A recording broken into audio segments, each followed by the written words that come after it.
नमस्कार दोस्तों, Rajpati channel Bhojpuri song में हार्दिक स्वागत है आप सभी का। चुटकुला नाच गीत है, कैसा लगा कमेंट में आप लोग जरूर बताइएगा हमें। ऐसी सुशील मोरी बोल हो, पिया पापी ना बोले। ऐसी सुशील मोरी बोल हो, पिया पापी ना बोले। बुलही की खातिर मैं बगिया गई थी, बुलही की खातिर मैं बागो गई थी। धैले मालिनिया की भेष हो, पिया पापी ना बोले।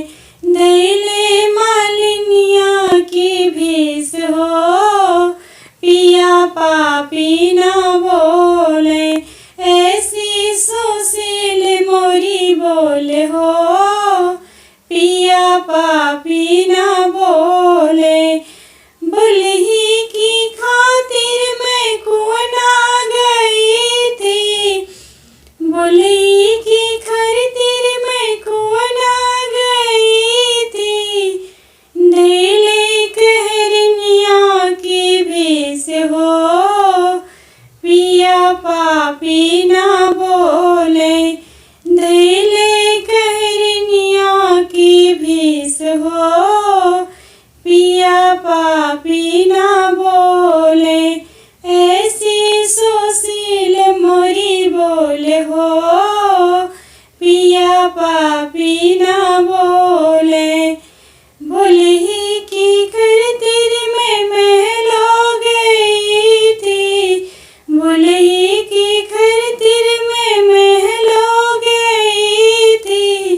धैले महारानिया की भेष हो, पिया पापी ना बोले। धैले महारानिया की भेष हो, पिया पापी ना बोले। ऐसी सुशील मोरी बोल हो, पिया पापी ना बोले। ऐसी सुशील मोरी बोल हो, पिया पापी ना बोले। वीडियो अच्छा लगा हो तो प्लीज़ लाइक शेयर सब्सक्राइब जरूर कीजिएगा। धन्यवाद दोस्तों।